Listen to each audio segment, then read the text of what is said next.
Hi எல்லோரும் எப்படி இருக்கீங்க? எல்லோரும் ரொம்ப நல்லா இருப்பீங்க அப்படின்னு நினைக்கிறேன். இது வந்து வீக்கெண்ட் vlog. ஷாலு வந்திருக்கா. ஸோ பசங்கள்லாம் ஜாலியாக படம் பார்த்துட்ருக்காங்க. ரகு தாத்தா மூவி சூப்பராக இருக்குது. நான் நேற்றே பார்த்துட்டேன். கட்டாயமாக பாருங்கள், மிஸ் பண்ணாமல். ஆக்டர்ஸ் எல்லாருமே சூப்பராக நடிச்சிருக்காங்க. படமுமே கூட ரொம்ப ஒர்த்து பார்க்குறதுக்கு. இப்போ இருக்க மற்ற ஹைப் படத்துக்கெலாம் ரொம்ப நல்லாயிருக்கு. ஸோ மிஸ் பண்ணாமல் அந்த படம் பாருங்கள். தேங்காய் வந்து பார்த்திங்கன்னா ஒரு அரை கப் அளவுக்கு எடுத்திருக்கேன். அது கூட ஒரு டேபிள் ஸ்பூன் நிலக்கடலை, 5-6 முந்திரி பருப்பு, ஒரு சின்ன துண்டு பட்டை, கொஞ்சம் கல்பாசி, ஒரு 3 கிராம்பு. ஸோ நிலக்கடலை வந்து வறுக்காமே சேர்த்துக்கோங்க. கடையில் வாங்குற மாதிரி பர்ஃபெக்டாக அதே மாதிரி அந்த தள்ளுவண்டி கடை, சின்ன கடைகள்லாம் வாங்குவோம் பார்த்திங்களா, அந்த மாதிரியான டேஸ்ட்டில் சூப்பராக இருக்கும் இந்த சால்னா. கட்டாயமாக ட்ரை பண்ணி பாருங்கள்.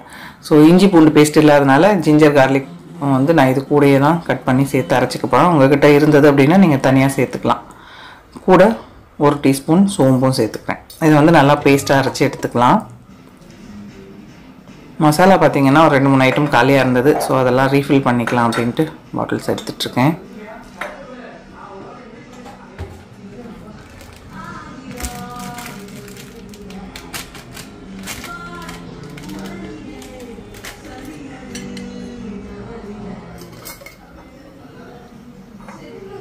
மெயினாக வந்து மிளகாத்தூள் நார்மல் இது யூஸ் பண்ணுறதில்ல. எனக்கு வயிறு ஐபிஎஸ் இருக்குது அப்படிங்கிறனால காரம் சேர்த்தாலும் சரிப்பட்டு வராது. அதனால் காஷ்மீரி ரெட் சில்லி பவுடர் தான் முக்கால்வாசி யூஸ் பண்ணுறது. அது வந்து அவ்வளோவா காரம் இருக்கிறதில்ல. நார்மல் மிளகாத்தூள்லாம் யூஸ் பண்ணிட்டோம் அப்படின்னா உடனேயே வேலையை காட்டிடும். அதனால் காரம் கம்மியாக இந்த மாதிரி பொடி தான் போட்டுக்கிறது. ஸோ வெங்காயம் பெருசாக இருக்கனால 1 தான் எடுத்திருக்கேன். இதை நல்லா கழுவிட்டு நீளமாக கட் பண்ணி எடுத்துக்கிறேன். உங்களுக்கு வெங்காயம் ஜாஸ்தி தேவை. நான் வந்து கொஞ்சம் நல்லா தண்ணியாக செய்யலான்னு இருக்கேன். கொஞ்சம் திக்காக வேணும் அப்படின்னா நீங்கள் இன்னொரு வெங்காயம் கூட சேர்த்துக்கலாம். நல்லா புரோட்டாவை பிச்சு போட்டு சாப்பிட்றதுக்கு தண்ணியாக இருந்தால் தான் நல்லாயிருக்கும் சால்னா. 2 தக்காளி, நல்லா பழுத்த பழம், கொஞ்சம் பெரிய சைஸ் தான். 2 தக்காளி இந்த மாதிரி மெலிசாக நீளமாக அதையும் கட் பண்ணி எடுத்துக்கலாம். ஸோ பேன் சூட் பண்ணிவிட்டு 3 டேபிள் ஸ்பூன் எண்ணெய் சேர்த்துக்கிறேன்.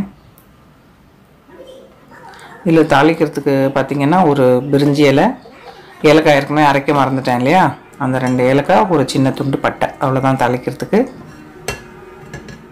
கருவேப்பிலை, கட் பண்ணி வச்சுருக்க வெங்காயம் சேர்த்து நல்லா கண்ணாடி பதம் ஆற அளவுக்கு வதக்கி விட்டுறணும். வெங்காயம் நல்லா வதங்கினதுக்கப்புறமா தக்காளி கட் பண்ணி வச்சுருக்கோம் இல்லையா, அதையும் சேர்த்துட்டு உப்பு சேர்த்துடலாம். தக்காளி வந்து கொஞ்சம் நல்லா கரைஞ்சி வேகணும். அந்த அளவுக்கு இப்போ தக்காளியை வதக்கிடலாம்.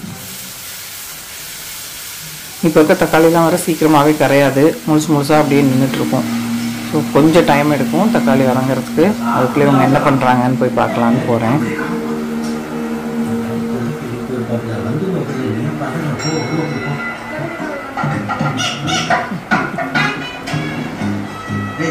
அவனை மேலே ஏற்ற வேண்டியது தானே, பாவமாக பார்த்துட்ருக்கான்ட்டு. தக்காளி நல்லா வதங்கிருச்சு. மசாலாலாம் சேர்த்துக்கலாம். 1 டீஸ்பூன் நார்மல் மிளகாத்தூள், 1 டீஸ்பூன் காஷ்மீரி மிளகாத்தூள், 2 டீஸ்பூன் அளவுக்கு மல்லித்தூள். ஸோ இதுவுமே பச்சை வாசனை போகிற அளவுக்கு வதக்கிடணும். கரம் மசாலாலாம் சேர்க்க வேண்டாம். இப்போது ஒரு 10-12 புதினா இலை சேர்த்துருக்கேன். ரொம்ப சேர்க்க வேண்டாம், கொஞ்சமாக சேர்த்தா வாசனை சூப்பராக இருக்கும். இப்போ இதில் அரைச்சி வச்சுருந்தோம் இல்லையா, அந்த தேங்காய் மசாலா சேர்த்துட்டு கொஞ்சம் எண்ணெய் பிரிகிற அளவுக்கு சிம்மிலே வச்சுட்டு ஒரு 4-5 நிமிஷம் வதக்கி விட்டுறணும். நல்லா வதங்கிருச்சு. இதில் இப்போது 2 ஃபஸ்ட்டு மிளகா கீரி சேர்த்துருக்கேன். உங்களுக்கு இன்னும் 2 வேணும்னா கூட சேர்த்துக்கலாம், நல்லாயிருக்கும். இப்போது அதுக்கு தேவையான தண்ணி சேர்க்கணும். சுண்டல்லாம் சேர்க்க தேவையில்லை, கொஞ்சோண்டு வேக வச்சது ஃப்ரிட்ஜில் இருந்தது. சரி எதுக்கு அது இது பண்ணியிருந்தேன் இல்லையா, நேற்று சாலட், அந்த சுண்டல் பாக்கி இருந்ததை இதில் சேர்த்துட்டு நல்லா தண்ணி, உங்களுக்கு கன்சிஸ்டன்சி பார்த்தாலே தெரியும் எந்த அளவுக்கு தேவையோ அந்த அளவுக்கு பார்த்து சேர்த்துக்கோங்க. திக்காக வேணும்னா தண்ணி கொஞ்சம் கம்மியாக சேர்த்துக்கோங்க. தோசை கூட அது கூடலாம் வச்சு சாப்பிட்ணுன்னா கொஞ்சம் திக்காக பண்ணிக்கலாம். அவ்வளோதான். மூடி போட்டுட்டு ஒரு 3 விசில் இல்லைன்னா 1 விசில் வந்ததுக்கப்புறமா சிம்லேயே ஒரு 5 நிமிஷம் வச்சு ஆஃப் பண்ணிட்டோம் அப்படின்னா சூப்பராக கமகமான சால்னா ரெடி. முட்டை வேணும் அப்படின்னா நீங்கள் திறந்துட்டு கொதிக்க விட்டு முட்டை அடித்து ஊற்றினா கூட முட்டை சால்னா. ஸோ அண்ணும் ஷாலும் நாங்கள் புரோட்டா சூடு பண்ணுறோம், நீங்கள் போங்க அப்படின்னாங்க. முதல்ல எனக்கு செஞ்சு கொடுத்துட்டாங்களா, ஜாலியாக போய் நான் உட்காந்து சாப்பிட்லாம் அப்படின்னு எடுத்துகிட்டு போயிட்டுருக்கேன். ஏன்னா இன்றைக்கி பிரேக்ஃபாஸ்ட்டுன்னு பண்ணாமல் ஒரு ரெடியாக 12 மணிக்கு பிரஞ்சாக சாப்பிட்டோமா, செம்ம பசி. அதனால் நான் போய் சாப்பிட்றேன் அப்படின்ட்டு எடுத்துகிட்டு போயிட்டேன். ஸோ ஷாலுவோட தங்கச்சி த்ரிஷா சிட்டு டெட்டு கூட விளாண்டுருக்கா. 2 பேருக்கும் செம்ம ஃபைட்டு பாருங்கள். ஆக்சுவலாக சிட்டுக்கு பொறாமல்.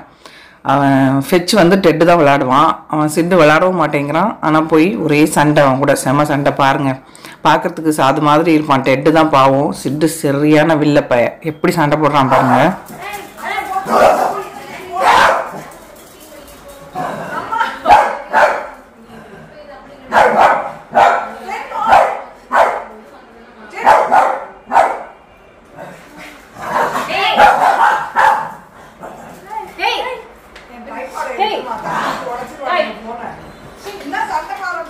எல்லாரும் சாப்பிட்டுட்டு இவங்களை கூப்பிட்டுட்டு கீழே வாக்கிங் போகலாம். நாங்கள் பாருங்கள் லீஷ் போட்டதும் டெட்டு லீஷை பிடிச்சிட்டு இவங்க கூட்டிகிட்டு போகிறாங்க. குசும்பேன், பயங்கர குசும்பேன். ஸோ கீழே போய் வாக்கிங் ஒரு ரவுண்ட்லேயே அவங்களுக்கு நாக்கு தள்ளிருச்சு. ஏன்னா இப்போ ரொம்ப ஹீட்டாக இருக்குது பார்த்தீங்களா. இல்லைன்னா ஒரு 2-3 ரவுண்டு வருவாங்க. அதுக்கு மேலே சிட்டு என்ன பண்ணுவோம் அப்படின்னா கரெக்டாக லிஃப்ட் இருக்க இடத்துக்கு ஓடிடுவான், வரமாட்டான் திரும்பி. அது மாதிரி அவங்கள கூட்டிகிட்டு வந்தாச்சு. பாருங்கள் எப்படி டயர்டாகிட்டான் அப்படின்னு. ஒரே ஒரு ரவுண்ட்லேயே நல்லா கை காலெல்லாம் தொடச்சி விட்டுட்டு ஏசி போட்டு விட்டா ஜம்முன்னு படுத்து தூங்குவானுங்க. எனக்கு ரொம்ப நாளாக மருதாணி போடணுன்னு ஆசை. இன்றைக்கி ஷாலும் நான் போட்டு விட்றேன் ஆண்டி அப்படின்னு.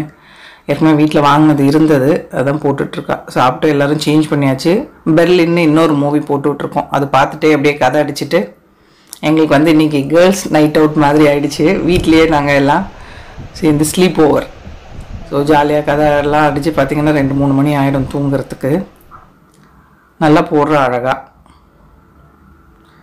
ஸோ ஒரு கையில் மட்டும் போடுமா, 2 கையில் வேண்டாம், இன்னொரு கையில் காலையில் போட்டுக்கலாம் அப்படின்னு. காலையில் பாருங்கள் இவ்வளோ அழகாக வந்திருக்கு அப்படின்னு. இவ்வளோ நேரம் வீடியோ பார்த்தவங்க எல்லாருக்கும் என்னுடைய நன்றி, வணக்கம். Love you all.